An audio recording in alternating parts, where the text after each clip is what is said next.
and the spirit of no grief for anyone that has been trending across social media platforms in Nigeria. So, our story today will be based on a young man named Ade who no grief for anyone that tried to dissuade him, that tried to distract him, that tried to discourage him in achieving his dream. Ade is a young man who lived in a small village in the southwestern part of Nigeria with his family. He discovered his passion for painting at a very young age. So growing up, all Ade did was painting, and painting. He had no other thing. He did nothing. Even while in school, while in primary and secondary school, he focused more on painting.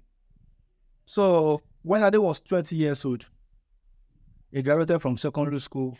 So by then, as the norm in the village where Ade lived, he was expected to choose a career he would follow, maybe a trade, or he maybe he should learn a trade or something.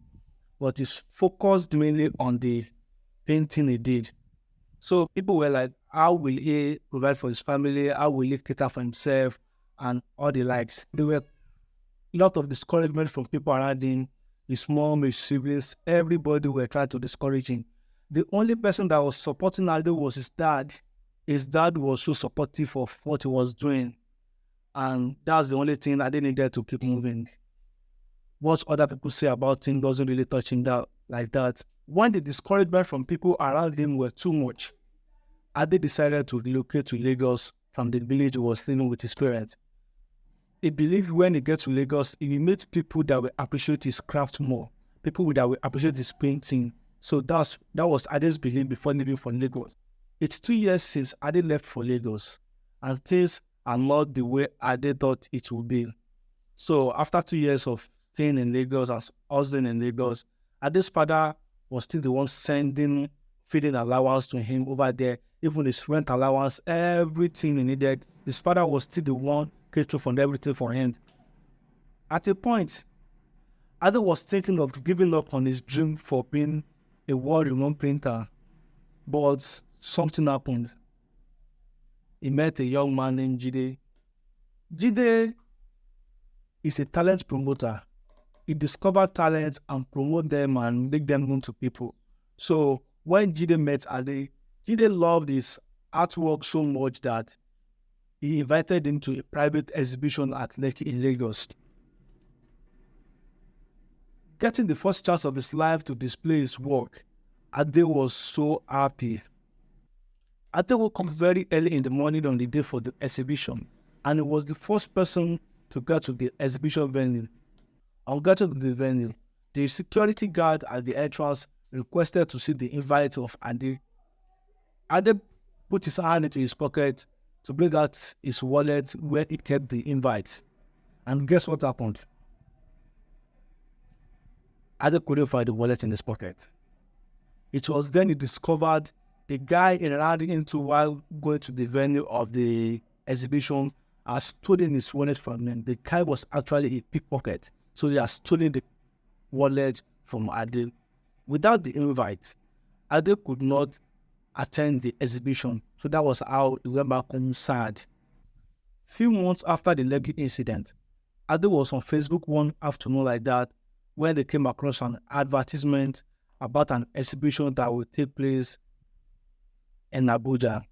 So Ade clicked on the ad, visited the registration page on Facebook, and he registered for the venue. Hoping this time around, they will be able to show his paintings to the world. When it was 3 days to the exhibition, Ade called his dad as usual to request for funds so that he'll be able to transport himself and his works to Abuja from Lagos. So his mom picked up the call and told Ade that his dad has been on sick bed for several days now. So Ade was sad and he didn't know what to do. At this point, Ade was like, are my village people after my life? Like, it felt like some forces were against him being a painter, or like some forces were against him succeeding. So, you yourself think about it. Imagine yourself in that issue. Like, you'll be like, but that's why village people, how they try you. You understand the point? So, that was the situation I do find himself at that moment. 3 days after Ade couldn't attend the Abuja exhibition, he received a text message from home telling him that his dad is no more. Ade was so sad at this moment because the only person supporting him, the only person that believed in his dream is no more now. So it felt like the head of the world has come for Ade. 6 months after Ade's father's death, his house rent expired and he couldn't afford to pay the house rent because his dad has been the one supporting him since he came to Lagos.